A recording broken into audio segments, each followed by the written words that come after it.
नमस्कार, ओंकार न्यूज देख रहे हैं आप। आपके साथ मैं हूं आस्था श्रीवास्तव। रुक करते हैं खबरों का।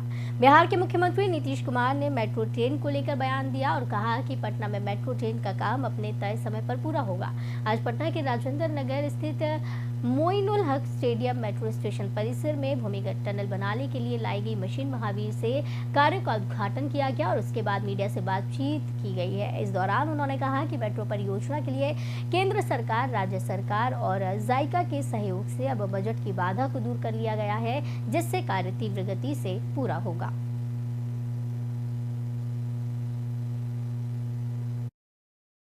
हम लोग तो लगे हुए हैं कि तेजी से हो और इसके लिए जो कुछ भी करना है हम लोग तो सब कुछ किए ही हैं और लगे हुए हैं, सब अच्छा काम कर रहे हैं। तो देख नहीं रहे, अब कहाँ देख रहे हैं, सब जगह काम शुरू कर रहा है। तो चारों तरफ तो होगा ही, तो हम लोग चाहते ही हैं जितना हो सके जल्दी से जल्दी हो जाएगा तो बड़ा अच्छा होगा। खंड पहुंचे कभी हो, इसके लिए तो अरेंजमेंट है ऑलरेडी। जो 60% जहाँ से आना है तो हम तो चाह ही रहे थे, उनका तो हो ही गया, जायका का तो हो ही न गया वहां से अनुमति, तो वही एग्रीमेंट हो गया है। तो उनसे तो हमारा पहले का न था। बताइए, राज्य सरकार का, केंद्र सरकार का और जो संस्था से हम लोग लिए, तो हम तो जायका वाला ही कह ही रहे थे कि उन्हीं का बेस्ट वही कर दिए, तो मिलके बहुत तेजी से काम हो जाएगा, उसमें कोई दिक्कत नहीं। 2022 विधानसभा चुनाव के संपन्न होने के बाद पहली बार देवरिया जिले में उत्तर प्रदेश के मुख्यमंत्री योगी आदित्यनाथ का 8 अप्रैल 2023 को आगमन हुआ। इसे लेकर जिला प्रशासन ने पूरी तरह मुख्यमंत्री के आगमन को लेकर तैयारियां में जुट गया है। जिला मुख्यालय पर स्थित राजकीय इंटर कॉलेज के मैदान में मुख्यमंत्री योगी आदित्यनाथ की एक बड़ी जनसभा होगी। साथ ही साथ वहां पर कई परियोजनाओं का लोकार्पण और शिलान्यास भी किया जाएगा। इसके पहले मुख्यमंत्री बरहज विधानसभा क्षेत्र के बहोर धनौती गांव में जाएंगे और वहां पर प्राथमिक स्वास्थ्य केंद्र के भवन का लोकार्पण करेंगे। सदर विधानसभा क्षेत्र के बीजेपी के विधायक डॉक्टर शलभ मणि त्रिपाठी से बातचीत की। उनका कहना है कि मुख्यमंत्री योगी आदित्यनाथ का उत्तर प्रदेश विधानसभा 2022 के चुनाव के बाद पहला आगमन है। निश्चित तौर से उनके आगमन पर विशाल जनसभा को संबोधित किया जाएगा और एक बड़ी सौगात देवरिया जिला को देंगे। माननीय मुख्यमंत्री जी का चुनाव के बाद जिला मुख्यालय पर इस तरह का ये पहला कार्यक्रम है। 8 अप्रैल को वो यहाँ पर आ रहे हैं, जनसभा को भी संबोधित करेंगे। उत्साह का माहौल है, देवरिया के लोगों से उनका एक अलग तरह का जुड़ाव है। चुनाव में भी देवरिया की महान जनता ने भारतीय जनता पार्टी को, माननीय मुख्यमंत्री जी को भरपूर समर्थन दिया है और जब से लोगों को पता चला है कि मुख्यमंत्री जी का यहाँ पर कार्यक्रम है, एक अलग तरह का उमंग है, अलग तरह का उत्साह है। ज़बरदस्त रैली होने जा रही है। माननीय मुख्यमंत्री जी को लोग देखना चाहते हैं, उनको सुनना चाहते हैं और हमें पूरा विश्वास है कि एक ऐतिहासिक रैली होगी जो इससे पहले जितनी रैलियां हुई हैं उनका रिकॉर्ड तोड़ेगी। आसपास के क्षेत्रों से लोगों के कॉल आ रहे हैं, लोग ये बता रहे हैं कि हम आना चाहते हैं, हम किस प्रकार से आ सकते हैं। खास बात है कि बहुत बड़ी संख्या में माताओं बहनों के फ़ोन आ रहे हैं कि वह भी इस रैली में आना चाहते हैं। तो हम सबकी ये अपील भी है कि GIC के ग्राउंड पे 8 अप्रैल को बड़ी संख्या में पहुँचे और माननीय मुख्यमंत्री जी की इस रैली को सफल बनाएं, उनकी बातों को सुनें। माननीय मुख्यमंत्री जी का चुनाव के बाद जिला मुख्यालय पर इस तरह का ये पहला कार्यक्रम है। 8 अप्रैल को यहाँ पर तो योगी सरकार के 2.0 के 1 साल पूरा होने के बाद सीएम योगी आदित्यनाथ और गृह मंत्री अमित शाह यूपी दौरे पर पहुंचे। कौशाम्बी में अमित शाह ने जनता को संबोधित किया। साथ ही विपक्ष पर सीएम योगी और अमित शाह दोनों ने ही जमकर निशाना साधा। उत्तर प्रदेश आज योगी जी के नेतृत्व में विकास की राह पर चल पड़ा है। अभी योगी जी ने बताया, राज्य में एक्सप्रेस वे का बड़ा झाला घूमने का काम किया है और मोदी जी ने, क्योंकि वो भी कौशाम्बी वालों आपके नजदीक से वाराणसी से ही सांसद है, उन्होंने गरीब कल्याण की सारी योजनाएं उत्तर प्रदेश में इतनी बड़ी मात्रा में जमीन पर उतारी है कि आज उत्तर प्रदेश के घर घर के अंदर गरीबी का उन्मूलन हो रहा है। प्रधानमंत्री आवास योजना अकेले उत्तर प्रदेश में 46 लाख से ज्यादा लोगों को घर देने का काम किया है। 2 करोड़ 61 लाख घरों में शौचालय बनाया गया। 1 करोड़ 75 लाख माताओं को गैस का सिलेंडर देने दिया गया, 10 लाख से ज्यादा रेहड़ी पट्टी वालों को स्वनिधि योजना का फायदा दिया गया। स्वामित्व योजना से 35 लाख परिवारों को उनकी सनद दे दी गई और 2.5 करोड़ से ज्यादा किसानों को 52,000 करोड़ रुपया देने का काम हमारे देश के प्रधानमंत्री नरेंद्र मोदी जी 2 साल से हर गरीब के घर में मुफ्त राशन देने का काम नरेंद्र मोदी जी ने किया है। और माताओं, भाइयों, बहनों, सबसे बड़ी बात, हम सब चाहते थे कि अयोध्या में रामलला का मंदिर जहां उनका जन्म बना था वही, मगर ये कांग्रेस उनको लटका रही थी, सपा उनको भटका रही थी, बसपा उसको अटका रही थी। मोदी जी ने राम जन्मभूमि के मंदिर का शिलान्यास किया और आप सब थोड़े समय में देख पाएंगे कि भगवान श्री राम अपने निज मंदिर के अंदर विराजमान होंगे, अयोध्या में मंदिर बनेगा।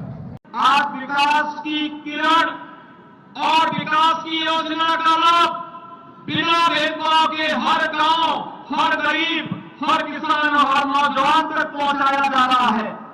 एक और देश समृद्धि की नई ऊंचाइयों को प्राप्त कर रहा है, दूसरी तरफ देश के अंदर सुरक्षा का बेहतरीन वातावरण बनाने का कार्य हो रहा है। भाइयों बहनों, अंतर यही है, हम सब देख सकते हैं, एक तरफ प्रधानमंत्री मोदी जी के नेतृत्व में भारत पिछले 3 वर्ष से 80 करोड़ लोगों को फ्री में राशन दे रहा है और दूसरी तरफ पाकिस्तान के अंदर रोटी के लाले पड़ रहे हैं। यही होता है, सरकारें कैसे चलनी चाहिए।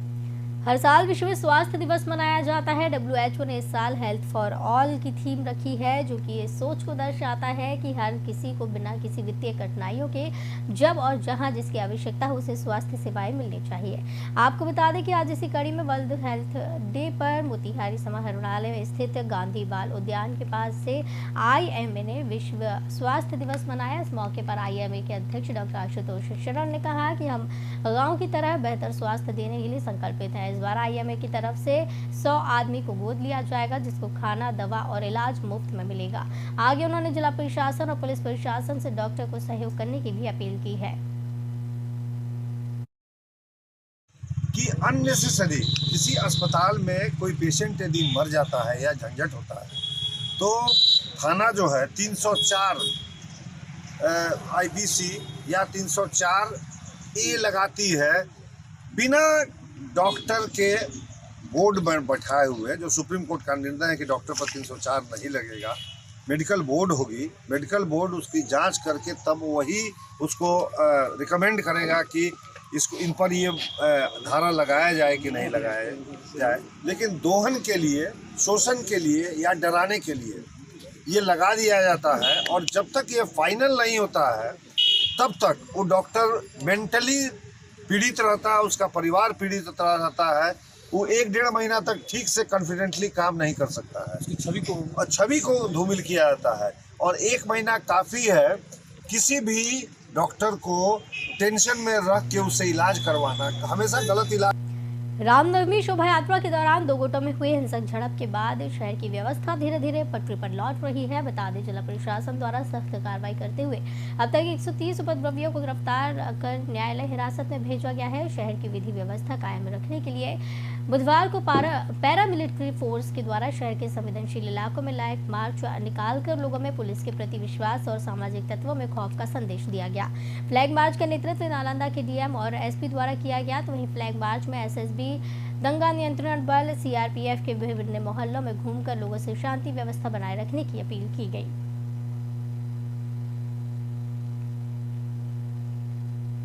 यूपी की औरैया से खबर है, जहां दो पक्षों में विवाद के दौरान एक वृद्ध की मौत हो गई। वहीं एक घटना के बाद मौके पर हड़कंप मचा। बता दें कि गांव के ही व्यक्ति पर परिजनों ने हत्या करने का आरोप लगाया और पुलिस को तहरीर भी दी।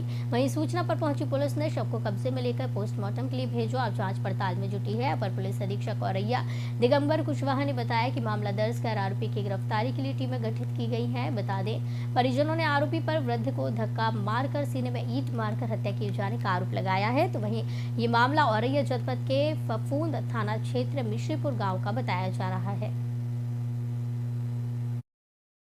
हत्या ऐसे हो गई साहब कि वो मंदिर के पास मामा जी हमारे गए हुए थे और ये जो है गाली वाली देने लगा। गाली वाली देने में उन्होंने समझाया, रिश्ता था चचा भतीजे का, समझाया तो उसने आके इनको रगड़ लिया और रगड़ के गला दबा के उनको पटक दिया और उसके बाद पत्थर चला दिए। तो वो महेंद्र एक वहाँ के वादी हैं राहुल कुमार पुत्र श्याम नारायण दुबे, उनके द्वारा एक लिखित तहरीर थाने पर दी गई है कि मेरे पिताजी श्री श्याम नारायण दुबे, जो उनकी उम्र पर 70 से 72 साल होगी, उनको उनके गांव के महेंद्र दुबे, जिनकी उम्र 35 साल है, किसी बात को कहा सुन के लेकर के उनको धक्का दे दिया था और उन्होंने आरोप लगाया था कि ईंट से उनके सीने पर वार किया, जिसकी वजह से मृत्यु हो गई है। मृतक का शव पंचायतनामा करते हुए पोस्टमार्टम में भिजवा दिया गया है। साथ साथ महेंद्र दुबे की तलाश के लिए कुछ पार्टियां गठित कर दी गई हैं और मौके पर शांति व्यवस्था है, रिपोर्ट लिख ली गई है और जैसा होगा पंचायतनामा पोस्टमार्टम के बाद तथ्य। पटना स्थित IME हॉल में विश्व हिंदू परिषद द्वारा आयोजित प्रेस वार्ता को संबोधित करते हुए विश्व हिंदू परिषद के प्रांत अध्यक्ष कामेश्वर चौपाल ने कहा है कि इस्लामाबाद नवमी शोभा यात्रा में नालंदा, सासाराम, भागलपुर और गया जिले में जिहादी तत्वों के द्वारा उन्माद फैलाया गया है। नालंदा जिले में मस्जिद के पास से कई राउंड गोलियां चलाई गई है। कई हिंदुओं के घर को टारगेट करके पथराव किया गया है।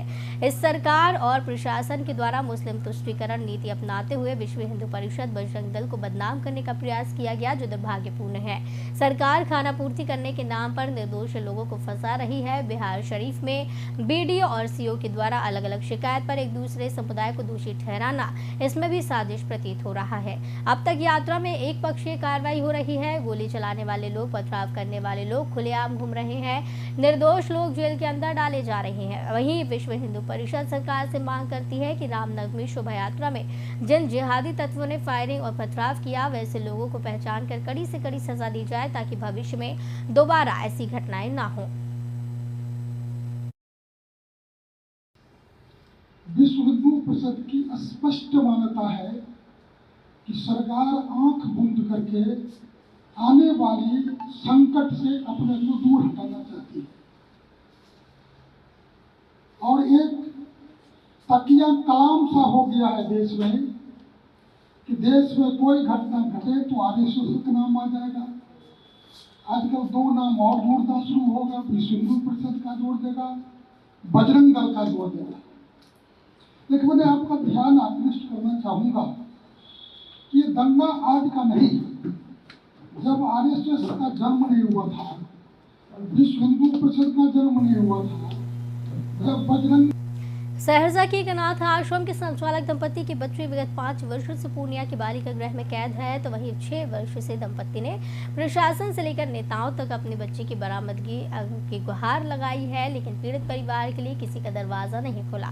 बता दें, मामला सहरसा जिले का है, जहां 17 सितंबर 2017 को निबंधन को आधार बनाकर सहरसा जिला प्रशासन ने आकांक्षा अनाथ आश्रम में घुसकर व्यापक स्तर पर कार्यवाही करते हुए सभी अनाथ बच्चों को अनियंत्रित स्थापित कर दिया। वहीं जिला प्रशासन को इतना भी होश नहीं रहा कि दंपति के अपने पुत्र पुत्री को भी उठाकर अनाथ बच्चों की तरह ले गए। उच्च न्यायालय के हस्तक्षेप से संचालक दंपति को पुत्र तो मिला, लेकिन पुत्री इंद्राक्षी आज भी नारी गुंजन बालिका गृह पूर्णिया में 5 वर्षों से नाजायज रूप से कैद है। संचालक दंपति के पारिवारिक सूची में नाम रहने और अन्य कई कागजी सबूत सक्षम अधिकारी को दिए जाने के बावजूद भी बच्ची की रिहाई नहीं हो सकी है। आश्रम चला रहे थे और बहुत खुशहाल से था। बच्चा सभी पढ़ लिख रहा था, बच्चा सब स्वतंत्र रहता था, किसी पर बैंड नहीं था कि हम बंद करके रखें। क्योंकि परिवार बनाए हुए थे, एक कहने के लिए आश्रम था। 17/9/17 को बिना कारण, कोई कारण नहीं था, 16/9/17 को एक फर्जी जांच रिपोर्ट तैयार किए और सारे बच्चे को उठा करके ले गए, जिसमें मेरा बेटा बेटी भी था। और हम पति पत्नी को धारा 353 लगा करके जेल भेज दिए, क्योंकि उनके पास कोई धारा मिल नहीं रही थी, हमको जेल भेज दी। आगरा में राम कथा का आयोजन किया गया, जिसमें स्वामी रामभद्राचार्य महाराज ने बड़ा बयान दिया। उन्होंने कहा कि हिंदुत्व देवो भव और राष्ट्र देवो भव, हिंदुत्व को देव मानो और भारत को राष्ट्र मानो, क्योंकि विपक्ष इस देश को बेचना चाहता है। ट्रिपल तलाक को हमने खत्म किया। इसके साथ उन्होंने कहा कि अभी 2-3 काम और बाकी है, जिसमें समान नागरिक संहिता लागू होनी चाहिए, जिसमें भारत में जितने लोग हैं सभी के लिए एक नियम लागू होना चाहिए। सबके पास अधिक से अधिक 3 संतानें होनी चाहिए, नहीं तो महिलाओं की क्या स्थिति बनेगी। इस पर सवाल खड़ा किया। साथ ही उन्होंने कहा कि अब ये कोई नहीं कह सकता कि हम वंदे भारत नहीं बोलेंगे, भारत पे रहोगे तो वंदे मातरम कहना होगा।